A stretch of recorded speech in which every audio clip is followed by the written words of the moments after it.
তো যাই হোক, আল্লাহ তাআলা আদম আলাইহিস সালামকে মাটি থেকে সৃষ্টি করেছেন। এই মাটি আল্লাহ তাআলা বলেন, খলাকাকুম ফাইন্না খলাকনাকুম মিন তুরাব, আমি তোমাদেরকে মাটি থেকে সৃষ্টি করেছি, সুম্মা মিন নুতফা, এরপরে নাপাক পানি থেকে আমি আল্লাহ পাক রব্বুল আলামিন তোমাদেরকে সৃষ্টি করেছি। এক ফোঁটা নাপাক বীর্য, যেটা নাকি কোনো অস্তিত্ব থাকার কথা না, যেটা কোনো গণনাই করার বিষয় না, সবচাইতে নাপাক পানি এবং সবচেয়ে অপরিষ্কার পানি দিয়ে আল্লাহ তাআলা আমাদেরকে সৃষ্টি করেছেন। আর আজকে আমরা গর্ব করি, আজকে আমরা ক্ষমতা দেখাই, আজকে আমরা নিজেদেরকে অহংকার বোধ করি। এই ক্ষমতা দাম্ভিকতা থাকবে না, কারণ আল্লাহ পাক রব্বুল আলামিন বলবেন, লিমানিল মুলকুল ইয়াউম, কায়েম করবেন হাসরের মাঠ, আর বলবেন দুনিয়ার মধ্যে রাজত্ব করেছিলে, বলো আজকের রাজত্ব কার? আল্লাহ তাআলা কিয়ামতের ময়দানে দেখাইবেন সেই রাজত্ব কাকে বলে। ভাইরা আমার, আল্লাহ পাক রব্বুল আলামিন বলেন, মিন নুতফাতিন, এরপরে তোমাদেরকে আমি নুতফা থেকে সৃষ্টি করেছি, মায়ের পেটের মধ্যে, রেহেমের মধ্যে। এই নুতফাটা 40 দিন যাবৎ ছিল নাপাক অবস্থায়, নাপাক একটা পানি অবস্থায়। 40 দিন মায়ের পেটের মধ্যে, রেহেমের মধ্যে ছিল।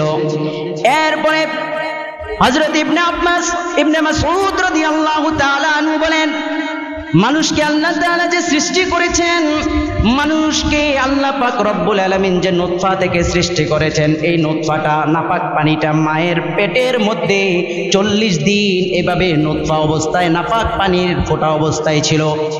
এরপরে আল্লাহ পাক রব্বুল আলামিন এই পানিটাকে সুম্মা ইয়াকুনু আলাকাতান মিসলা যালিকা, এই পানিটাকে আল্লাহ পাক রব্বুল আলামিন 40 দিন জমাট রক্ত আকারে আল্লাহ তাআলা রেখেছেন। 40 দিন প্রথমে নাপাক পানি অবস্থায়, এরপরে 40 দিন জমাট রক্ত অবস্থায় রেখেছেন। এরপরে এটার পরিবর্তন হইতেছে সুম্মা মিন মুদগা, এরপরে 40 দিন এটা মানুষের মাংসে হিসেবে পরিণত হয়েছে। তখনও কোনো আকৃতি হয় নাই, লা শাকলা ফিয়া, এটার মধ্যে তখনও কোনো আকৃতি আসে নাই, হাত আসে নাই, পা আসে নাই, চক্ষু আসে নাই, কর্ণকুহুর কোনো কিছু আসে নাই, শুধুমাত্র একটা গোশতের টুকরায় পরিণত হয়েছে।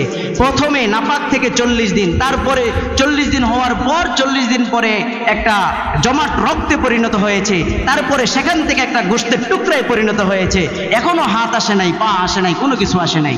এরপরে আল্লাহ পাক রব্বুল আলামিন যখন আদেশ করেন, তখন একটা ফেরেশতা যায়, একজন ফেরেশতাকে আল্লাহ পাক রব্বুল আলামিন পাঠান। ফায়ুমারু সুম্মা ইয়াবআসুল্লাহু ইলাইহিল মালাইকা মালাকা ফায়ুমারু বিআরবা'i কালিমাত, আল্লাহ পাক রব্বুল আলামিন এরপরে ফেরেশতাকে পাঠান।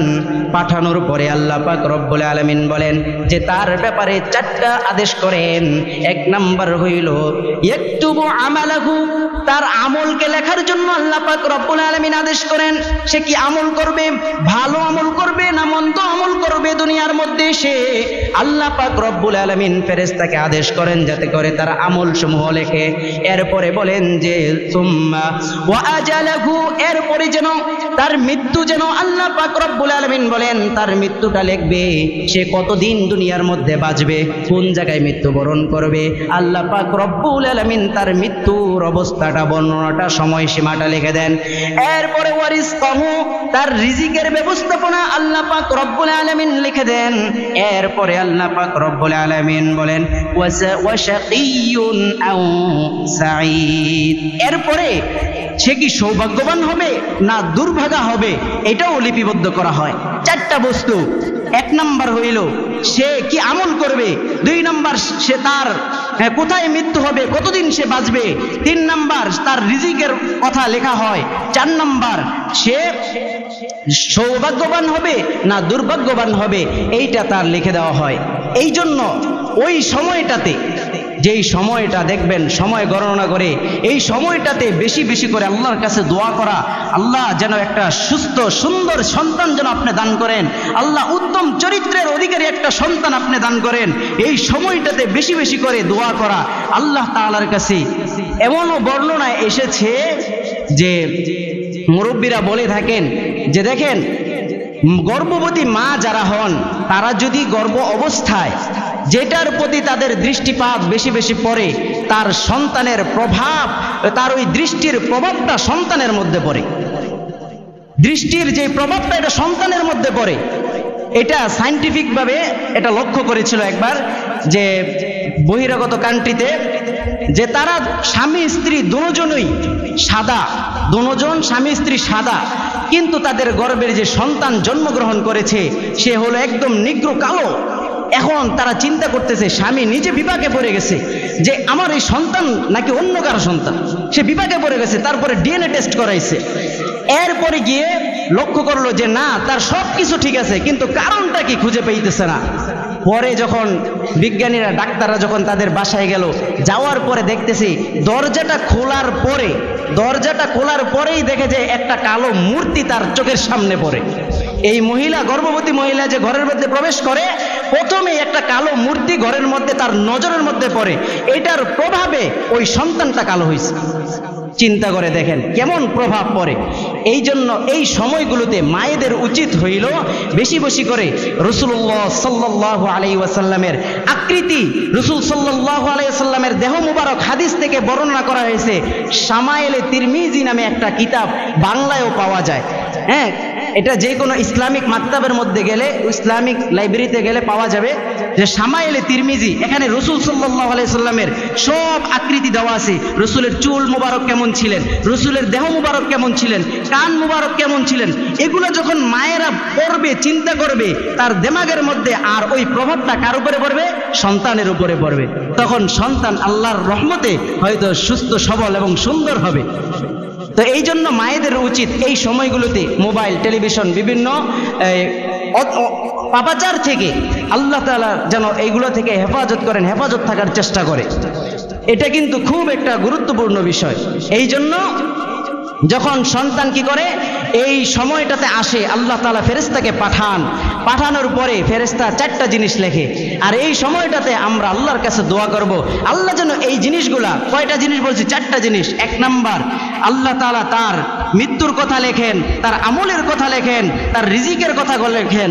এরপরে সে সৌভাগ্যবান হবে না দুর্ভাগ্যবান হবে সেটাও আল্লাহ তাআলা লিখে দেন।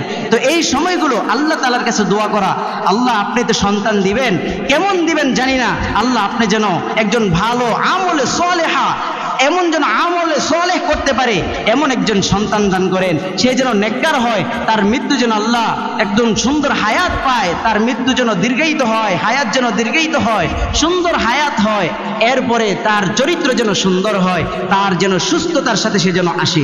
এই দোয়াগুলো আল্লাহ তাআলার কাছে করা।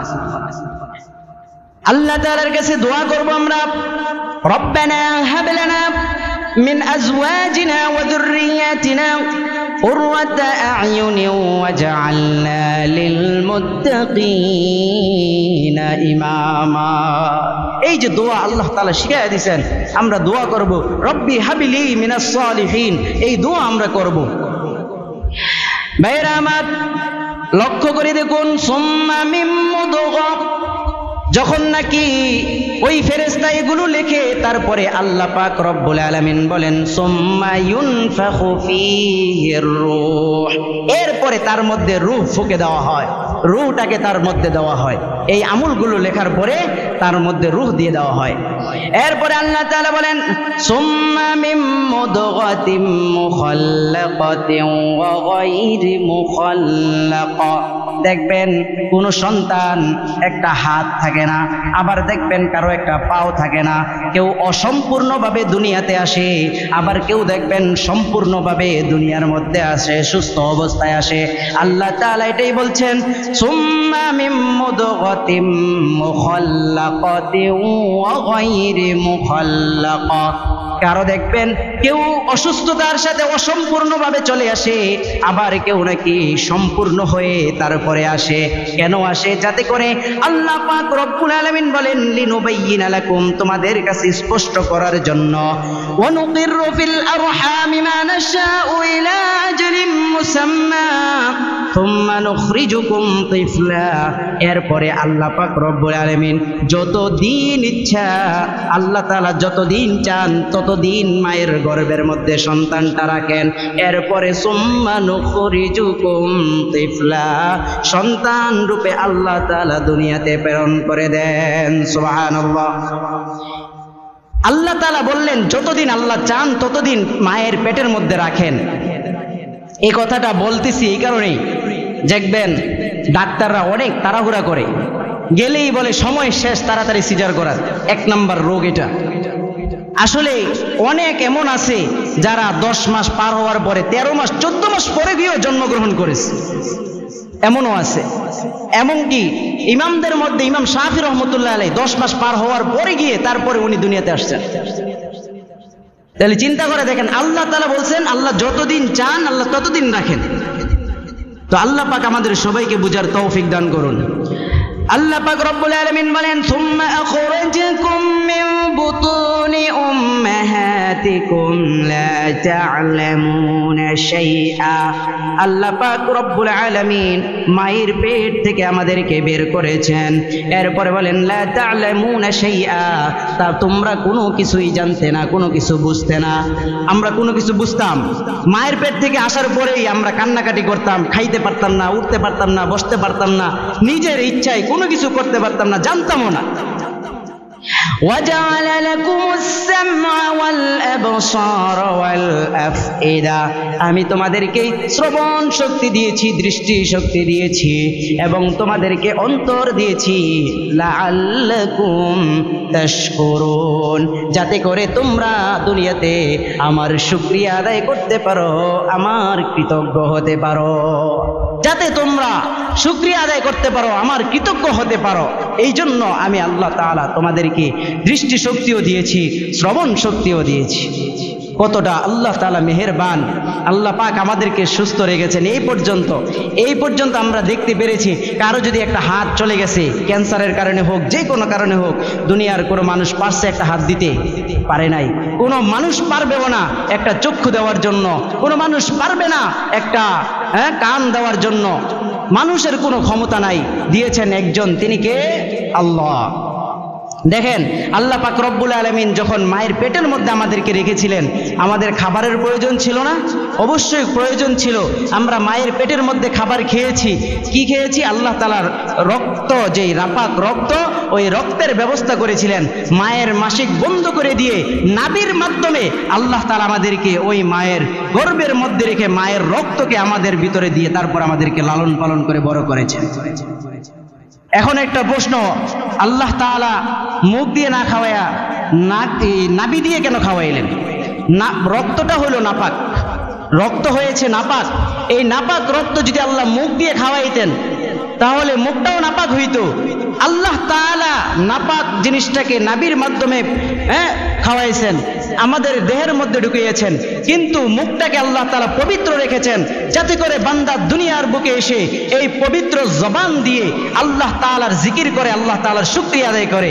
এই জন্য আল্লাহ তাআলা মুখ দিয়ে কি করেন নাই? নাপাক বস্তু ভক্ষণ করার নাই। ভাইয়ের আমার, একটা জিনিস লক্ষ্য করেন, পৃথিবীতে কান বিশেষজ্ঞ ডাক্তার আসেনি, নাক বিশেষজ্ঞ, গলা বিশেষজ্ঞ, হার্ট সার্জারি বিশেষজ্ঞ আছে না? দেখবেন শরীরের অঙ্গ প্রত্যঙ্গ সব বিশেষজ্ঞ ডাক্তার আছে, কিন্তু জিহ্বা বিশেষজ্ঞ ডাক্তার নাই। জিহ্বা বিশেষজ্ঞ ডাক্তার নাই। কারণ জিহ্বাটা আল্লাহ তাআলা, যত বান্দা যত অসুস্থই হোক, জিহ্বাটাকে আল্লাহ তাআলা সুস্থতার মধ্যে রাখেন। বলেন সুবহানাল্লাহ। কারণ কি? এই জিহ্বা হলো এমন এক জিহ্বা, এই জবান হলো এমন এক জবান, যেই জবান দিয়ে বান্দা চাইলে সর্বক্ষণিক আল্লাহর জিকির করতে পারে। সেই যদি হাত দিয়ে কাজ করে, জবান খালি থাকে, জবান দিয়ে আল্লাহর শুকরিয়া আদায় করবে, জিকির আদায় করবে। সে যদি পা দিয়ে হাঁটতে হাঁটতে থাকে, পা যদি ব্যস্ত থাকে, জবান কিন্তু ব্যস্ত নয়। সে যদি হাত দিয়ে কাজ করে, হাত ব্যস্ত, কিন্তু তার জবান কিন্তু কি নয়? ব্যস্ত নয়। তার অঙ্গ প্রত্যঙ্গ ব্যস্ত থাকতে পারে, তার জিহ্বা কিন্তু ব্যস্ত নয়। সে যত কর্মই করুক, যদি ক্ষেত খামারে কাজ করে, তার জিহ্বা কি ব্যস্ত থাকে? ব্যস্ত থাকে না। সে যদি বিভিন্ন জায়গায় থাকে, মিল ফ্যাক্টরিতে কাজ করে, তার হাত পা অঙ্গ প্রত্যঙ্গ এগুলো কাজ করবে, কিন্তু তার জিহ্বা এটা চুপ থাকে, এটা ফ্রি থাকে। একমাত্র উদ্দেশ্য হইল এই কাজের ফাঁকে ফাঁকে আল্লাহ তাআলার জিকির যেন সে করতে পারে। এই জন্য আল্লাহ তাআলা এই সিস্টেম করে দিয়েছেন। আমরা যখনই পারি, কাজের ফাঁকে হোক, যেভাবে হোক, যখনই হোক, হাঁটতে বসতে, উঠতে বসতে সবসময় আল্লাহর জিকিরে থাকবো। এই জন্য আল্লাহ বলছেন, ইয়া আইয়ুহাল্লাযীনা আমানু যকুরুল্লাহা যিকরান কাসীরা, তোমরা বেশি বেশি করে আল্লাহর জিকির আদায় করো, বেশি বেশি করে জিকির করো।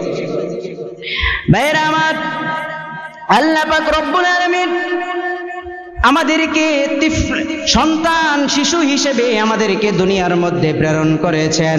আল্লাহ তাআলা বলেন, আল্লাহুল্লাযী খালাকাকুম সুম্মা রাযাকাকুম সুম্মা ইউমীতুকুম সুম্মা ইউহয়ীকুম সুম্মা ইউহয়ীকুম হাল মিন শুরাকাইকুম মান ইয়াফআলু মিন যালিকুম মিন শাই। আল্লাহ তো তিনি, আল্লাহ পাক রব্বুল আলামিন তিনি। আমরা এতক্ষণ জানলাম আমরা কোথায় থেকে সৃষ্টি হয়েছি। এখন এই আয়াতের মধ্যে আল্লাহ তাআলা নিদর্শন দিতেছেন আমাদেরকে কে সৃষ্টি করেছেন। আল্লাহ পাক বলেন, আল্লাহ হলেন তিনি আল্লাহ ওই সত্তা যিনি নাকি তোমাদেরকে সৃষ্টি করেছেন এবং তোমাদেরকে রিজিক দান করেছেন। সুম্মা ইউমীতুকুম, এবং তোমাদেরকে মৃত্যু দান করবেন। সুম্মা ইউহয়ীকুম, এরপরে আল্লাহ পাক রব্বুল আলামিন আবার তোমাদেরকে জীবন দান করবেন। হাল মিন শুরাকাইকুম মান ইয়াফআলু মিন যালিকুম মিন শাই। তোমরা যাদেরকে আল্লাহর সাথে শরীক করো, ইহুদি খ্রিস্টানরা বেঈমান নাসারারা আল্লাহর সাথে শিরিক করে, আল্লাহর ইবাদতের মধ্যে শরীক করে, আমরাও যদি শিরিক করি, আল্লাহ তাআলা প্রশ্নবোধক দিতেছেন যে তোমরা যাদেরকে শিরিক করো, শরীক করো যাদেরকে, তাদেরকে জিজ্ঞেস করো তারা কি তোমাদেরকে এইভাবে এগুলো করেছে নাকি? তারা কি তোমাদেরকে সৃষ্টি করেছে নাকি? রিজিক দিয়েছে নাকি? তোমাদেরকে হায়াত দিয়েছে নাকি? মৃত্যু দিয়েছে নাকি? জিজ্ঞেস করো। ভাইয়েরা আমার, ইব্রাহিম আলাইহিস সালাম এবং নমরুদের একটা কথোপকথন আমরা শুনেছি, একটা ছোট্ট ঘটনা। আলাম তারা ইলাল্লাযী হাজ্জা ইব্রাহিম ফি রাব্বিহি আন আতাহুল্লাহুল মুলক। ইব্রাহিম আলাইহিস সালাম এবং এই নমরুদের ব্যাপারে একটা কথা হয়েছে, যেই আল্লাহ, যেই রব নমরুদকে ক্ষমতা দিয়েছেন, ওই নমরুদ সে দাবি করতেছে সে নাকি খোদা। সে মানুষের কাছে এই কথা প্রকাশ করেছে। ইব্রাহিম আলাইহিস সালামের সাথে তখন কথা হয়েছে।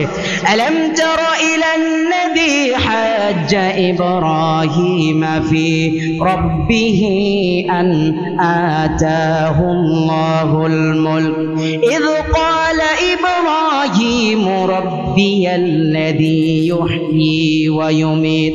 হযরত ইব্রাহিম আলাইহিস সালাতু ওয়াস সালাম বলতেছেন আমার আল্লাহ তিনি যিনি নাকি জীবন দান করেন এবং মৃত্যু দান করেন। এবার নমরুদ বলে, ক্বালা আনা উহয়ী ওয়া উমীত। নমরুদ বলতেছে আমি জীবন দেই, মৃত্যু দান করি। নাউজুবিল্লাহ। নমরুদ বলতেছে আমি জীবন দেই, মৃত্যু দান করি। এবার ইব্রাহিম আলাইহিস সালাম প্রশ্ন করে, তাহলে কিভাবে তুমি জীবন দাও, মৃত্যু দান করো? নমরুদ কি করছে? তার হাজতখানা থেকে দুইজন কয়েদিকে বের করে আনছে। আনার পরে একজনকে মৃত্যুদণ্ড দিল, আরেকজনকে ছেড়ে দিল। বলে দেখো আমি তাকে মৃত্যু দিয়েছি আর তাকে জীবন দিয়েছি। কেমন বোকা সে! এইভাবে ইব্রাহিম আলাইহিস সালামের সাথে আসছে কথা বলার জন্য। ইব্রাহিম আলাইহিস সালাম তো আল্লাহ তাআলার জ্ঞান নিয়ে সে কাজ করতেছে, আল্লাহ তাআলার ওহী নিয়ে তিনি কাজ করতেছেন। ইব্রাহিম আলাইহিস সালামকে জ্ঞান দিয়েছেন আল্লাহ পাক রব্বুল আলামিন, সূক্ষ্ম মেধার অধিকারী দিয়েছেন আল্লাহ পাক রব্বুল আলামিন। তো এসে ইব্রাহিম আলাইহিস সালাম কি করলেন? প্রশ্ন ছুড়ে দিলেন, ফা ইন্নাল্লাহা ইয়াতি বিশ-শামসি মিনাল মাশরিকি ফাতি বিহা মিনাল মাগরিব। আমার আল্লাহ পূর্ব দিক থেকে এতদিন যাবৎ সূর্য উদিত করেছেন। তুমি যদি রব হও, খোদা হও, তাহলে তুমি পশ্চিম দিক থেকে সূর্য উদিত করে দেখাও। এই প্রশ্ন যখন করছে, ফাবুহিতাল্লাযী কাফার, হতভম্ব হয়ে গেছে, কিং কর্তব্য বিমূঢ়, তার কোনো জবাব নাই। সে কি বলবে কি করবে কোনো দিশা পায় না। আল্লাহু লা ইয়াহদিল কওমাজ জালিমিন। আল্লাহ তাআলা জালেমদেরকে কি করেন না? হেদায়েত দান করেন না। ভাইয়েরা আমার, এই জন্য আল্লাহ পাক রব্বুল আলামিন প্রশ্ন করেছেন, কেউ কি আছে এই কথা বলবে যে সে তোমাদেরকে রিজিক দেয়, তোমাদেরকে হায়াত দিয়েছে, তোমাদেরকে সে মৃত্যু দিবে? ভাইয়েরা আমার, আল্লাহ পাক রব্বুল আলামিন এরপরে বলেন, আল্লাহু ইয়াতাওয়াফাল আনফুসা হিনা মাউতিহা। আমরা এতক্ষণ পাইলাম আমরা কোনো অস্তিত্বে ছিলাম না, এখন আমরা অস্তিত্বে এসেছি মানুষ। তাবলীগের ভাইয়েরা দেখবেন একটা সুন্দর বাক্য ব্যবহার করে যে আমরা একসময় ছিলাম না, এখন আছি, সামনে থাকবো না। এই সেই কথা যে আমরা কিছুই ছিলাম না, এখন আছি, আবার সামনে আমরা থাকবো না। তো ভাই, আল্লাহ পাক রব্বুল আলামিন বলেন যে আমরা মৃত্যুবরণ করব, তো আমরা যে থাকবো না, আমরা কি করব? মৃত্যুবরণ করব। মৃত্যু এটা লাজিমি বিষয়, প্রত্যেকটা মানুষকে মৃত্যুবরণ করতে হবে, প্রত্যেকটা প্রাণীকে মৃত্যুবরণ করতে হবে। আল্লাহ তাআলা বলেন কুল্লু নাফসিন যায়িকাতুল মাউত, দুনিয়ার মধ্যে যত বস্তু আছে, প্রাণী আছে, সকল প্রাণীকে মৃত্যুর স্বাদ আস্বাদন করতে হবে। মাউতু কাসিন কুল্লু নাফসিন শারিবু কবরু বাইতিন কুল্লু নাফসিন দাখিলু। কবি বলেন মৃত্যুর পেয়ালাটা এমন পেয়ালা, এটা সবাইকেই, সে যদি জীবন থাকে, তার যদি জীবন থাকে, তাকে এটা গ্রহণ করতেই হবে, এই পেয়ালা পান করতেই হবে। আর কবরু বাইতিন কুল্লু নাফসিন দাখিলু, আর কবরের মধ্যে প্রত্যেক আত্মাকে প্রবেশ করতেই হবে। তো মৃত্যু হলো এটা চিরসত্য, মৃত্যু অবধারিত, মৃত্যু আমাদের কাছে আসবেই। আল্লাহ পাক রব্বুল আলামিন মৃত্যু যে দিবেন, কিভাবে দিবেন আসেন আল্লাহ তাআলা বলেন, আল্লাহু ইয়াতাওয়াফাল আনফুসা হিনা মাউতিহা ওয়াল্লাতী লাম তামুত ফি মানামিহা। যখন নাকি কোন